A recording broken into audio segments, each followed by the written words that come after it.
मेरे कहने पे मत बोलिए। यहाँ आपके टीचर्स बैठे इसलिए मत बोलिए। वो आपको पढ़ा अच्छा रहे हैं इसलिए मत बोलिए। वो आपको ज्ञान दे रहे हैं इसलिए अच्छा मत बोलिए। अगर सच में अच्छा है तो बोलिए। अभी भी आधे अधूरे लोग। अच्छा, कुछ लोग मुझे दिख रहा है, मुझे वो नहीं चाहिए।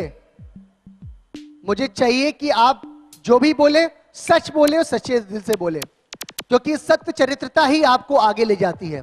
अगर आप सच में सकारात्मक सोच वाले भी हैं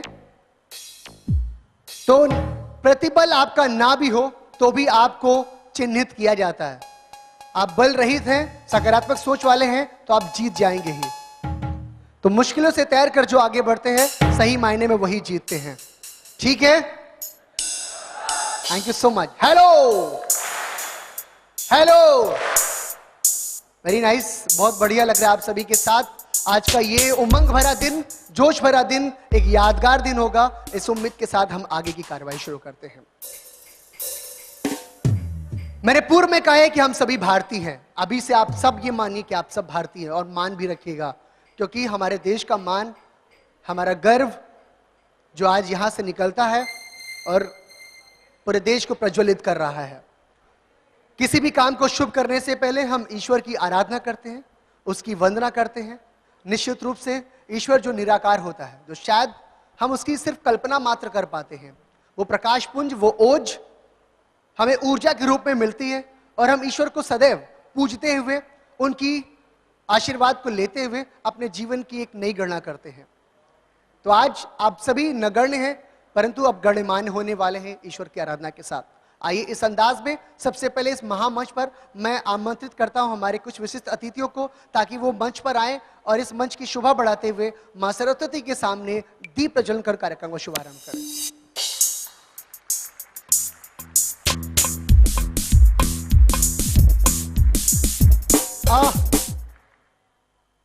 इससे पहले कि हम दीप प्रज्वलन करें, मैं आप सबको बताना चाहता हूं एक छोटी सी स्टोरी। सुनाऊं मैं? सुनाऊं मैं? सुनाऊं मैं? मुझे आवाज ऐसी चाहिए, छोटी वाली नहीं।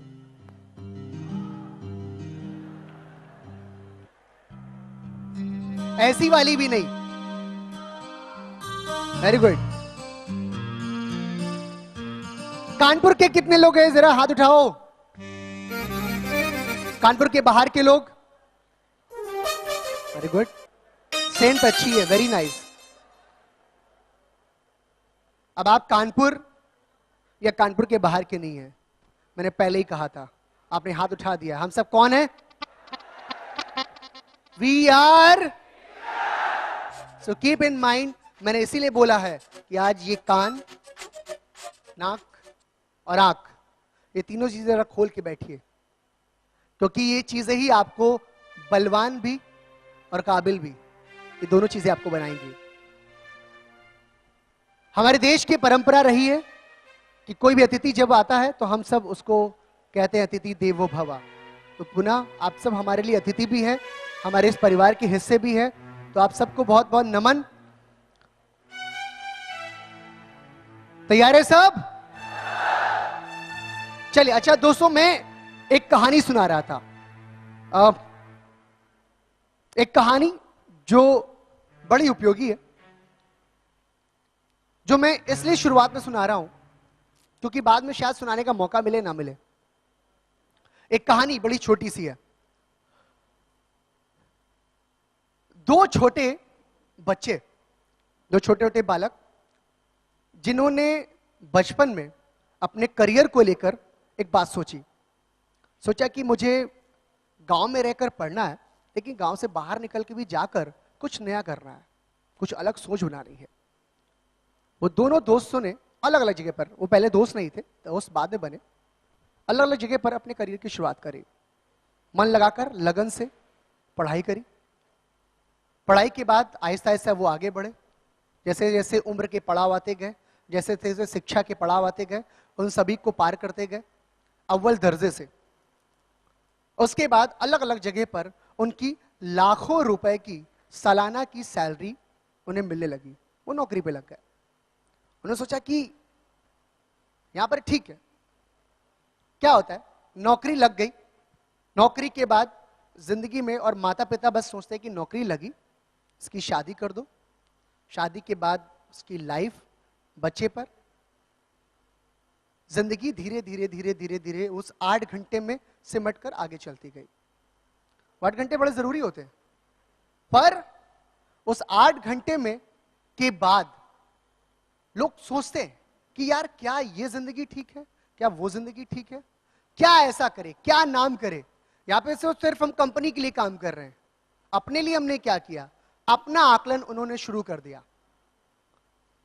और उसके बाद एक व्यक्ति दिल्ली और दूसरे व्यक्ति मुंबई में चले गए। एक व्यक्ति ने दिल्ली में यह सोचा कि मेरे बैकग्राउंड में मेरे बड़े भाई सेना के अधिकारी है, और एक और खास बात, रंगमंच से जुड़े हुए उनके परिवार के कई लोग हैं जो आज ही बॉलीवुड इंडस्ट्री में और टॉलीवुड इंडस्ट्री दोनों में हैं, और बड़ी ख्याति प्राप्त करी उन्होंने। उन्होंने सोचा कि क्यों ना कुछ एक ऐसे काम किया जाए जिससे हमारे कानपुर शहर का नाम रोशन हो। उन्होंने एक सोच को साकार किया, एक छोटे से कमरे में कुछ बच्चों के साथ स्टार्टअप किया, उन्हें पढ़ाने के लिए, सेना में अधिकारी बनाने के लिए उनकी नई सोच को तैयार किया। आहिस्ता आहिस्ता वो 4 से 40 हुए, 40 से 4000, और ये निरंतर बढ़ता गया। कुछ सालों के बाद वो जो मुंबई में थे, उन्हें वहां पर फिल्म में भी काम मिल सकता था, और कई टेलीविजन और बॉलीवुड एक्टर एक्ट्रेस के साथ उन्होंने काम भी किया, परोक्ष रूप से नहीं, अपरोक्ष रूप से, पर्दे के पीछे। कई जगह पर उन्होंने स्पॉन्सर किया, इतनी बड़ी कंपनी के साथ उन्होंने जुड़कर, क्योंकि कंपनी का नाम मैं नहीं लूंगा, कंपनी के साथ जुड़कर उन्होंने काम शुरू किया। काम के बाद उन्होंने सोचा यार ये भी ठीक नहीं है, फिर वो कानपुर आ गए। एक व्यक्ति जो फतेहपुर से था, दूसरा व्यक्ति जो हमीरपुर से, जो खपड़े के घर से थे, जो किसान बैकग्राउंड से थे, जिनके पिता, भाई, माता पिता, समाज सबका साथ मिला, नौकरी करी, पढ़ाई लिखाई करी, खूब सारा पैसा कमाने की सोच बनाया, चाहकर वो पैसा कमा सकते थे, लेकिन उन्होंने उस इंस्टीट्यूट को चलाना ज्यादा बेहतर समझा। और जैसे ही वो इंस्टीट्यूट, जैसे ही वो दोनों मिले, वो जय वीरू की जोड़ी बन गई। मैं बाद में बताऊंगा कि जय वीरू की जोड़ी क्यों बनी, और उस जोड़ी ने दोस्ती की मिसाल कायम की, और आज वो संस्थान जिसे आप सब बहुत ही प्यार से कहते हैं उत्तम करियर इंस्टीट्यूट,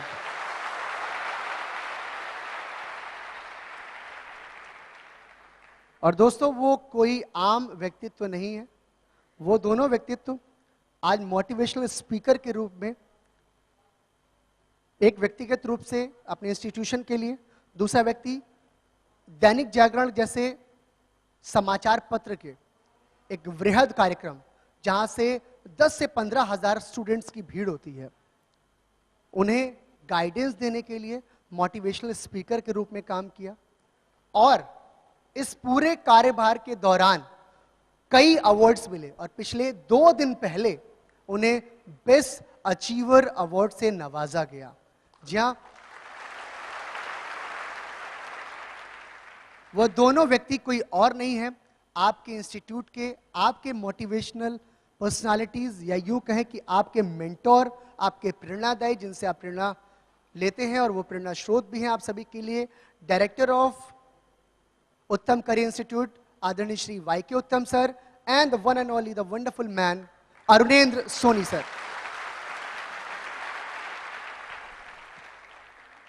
दोस्तों कहानी सुनना तो बड़ा आसान था, लफ्जों में जो चीजें मैंने बयां करी शायद ये एक जरा सा एक संक्षिप्त विवरण है, पर इसके पीछे कितनी मेहनत, कितनी लगन, कितना त्याग रहा है, इसका अंदाजा आप सब लगा सकते हैं। क्योंकि अगर आप कहीं जाइए, कोई कार्यक्रम आप स्वयं कराइए, किसी बच्चे को आपको पढ़ाना हो, किसी को आपको गाइडेंस देना हो, तो शायद मुश्किल होगा, पर इस मुश्किल रास्तों से जो आगे निकलता है, तभी तो बनते हैं वाईके उत्तम सर, और तभी तो उत्तम लोग निखर के आते हैं, तभी तो बनते हैं अरुणेंद्र सोनी सर, जो अरुणेंद्र होकर पूरे शहर का नाम रोशन कर रहे। तो थैंक यू सो मच। मैंने वादा किया था कि सबसे पहले हम दीप प्रज्वलन कर कार्यक्रम का शुभारंभ करेंगे। इस अंदाज के लिए हमारे बीच 2 ऐसे महान स्थिति यहाँ पर मौजूद हैं, जिनकी सहभागिता, जिनकी उपस्थिति हमारे लिए ईश्वर समान है, क्योंकि हम उन्हें पिता तुल्य मानते भी हैं और सदैव उनसे हम सब प्रेरणा लेते हैं, और आज उनका आगमन हम सभी के बीच हुआ है। मैं मंच पर हर्षित हो रहा हूं और आमंत्रित कर रहा हूं इस समय सबसे पहले हमारे बीच रिटायर्ड प्रोफेसर्स को, जिनकी शिक्षा की जो नीतियां रही हैं वो उनके स्टूडेंट्स में सदैव छाई रही हैं, और शायद जो बच्चों की मुस्कान, जो उज्जवल भविष्य की कामना उन्होंने की थी, आज वो फिर से हम सभी के बीच इसी को देने आए हैं।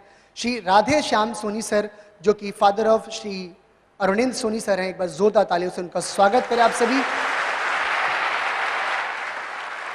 इसी श्रेणी में आदरणीय श्री लखनलाल जोशी सर हम सभी के बीच मौजूद हैं। मैं आप दोनों को सविनम्र निमंत्रित करता हूं कि वो मंच पर आएं, और मैं अरुणेंद्र सोनी सर और वाई के उत्तम सर के रिक्वेस्ट करूंगा कि आप दोनों मंच पर आकर और उन्हें मंच पर लाकर इस मंच का शोभा बढ़ाएं।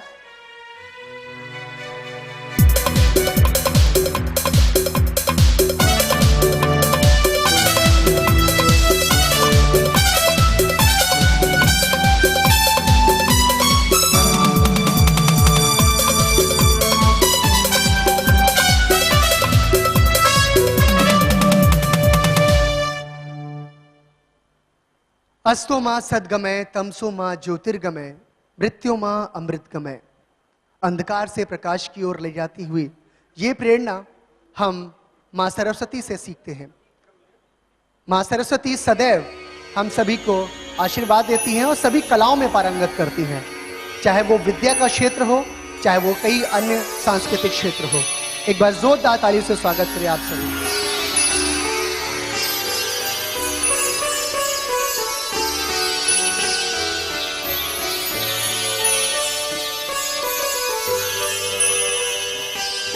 हम सभी भारतीय हैं। आधुनिकता के क्षेत्र में हम इतने आगे आ चुके हैं, अगर हम चाहें तो एक स्विच ऑन करके हजारों बल्ब जला सकते हैं, पर दीप से दीप को जलाने की यह प्रथा जो हमारी संस्कृति को दर्शाता है, जो अंधकार को मिटाता है, वो आज हम उसका निर्वाह कर रहे हैं। भरपूर तालियां आप सभी की एक बार और हो जाएं इस अंदाज के लिए।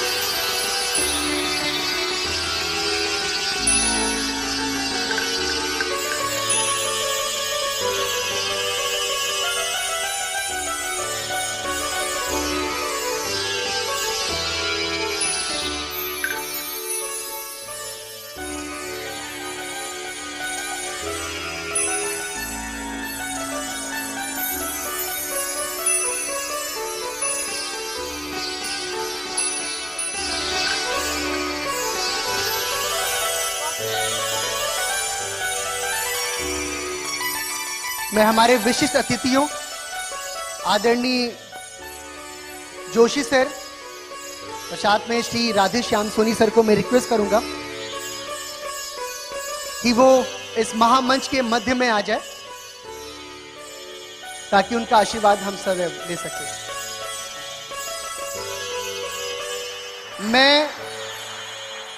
मैं आदरणीय श्री राधे श्याम सोनी सर को भी रिक्वेस्ट करूंगा कि वो मंच के मध्य में आए। दोस्तों, दो चीजें, दो तरह के शिक्षक होते हैं।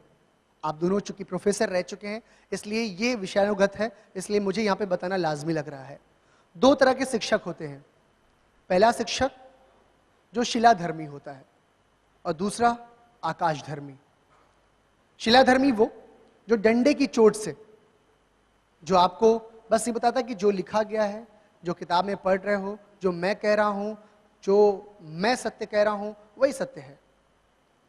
जो मैंने बता दिया बस उसी को पढ़ो, एग्जाम में लिखो और पास हो जाओगे, और वही करना है, जीवन भर यही आगे चलना है। पर एक वो होते हैं जिन्हें हम आकाशधर्मी कहते हैं, जो अपने बच्चों को, अपने छात्रों को ये बोलते हैं कि नहीं, तुम में वो सब कुछ है, तुम पंख लगा के उड़ो, तुम खिलो, तुम बागमा को आकर्षित करो, तुम जितना चाहे उतना कार्य करो, नई सोच लाओ, नए शोध बनाओ, नए विचारों को उत्पन्न करो।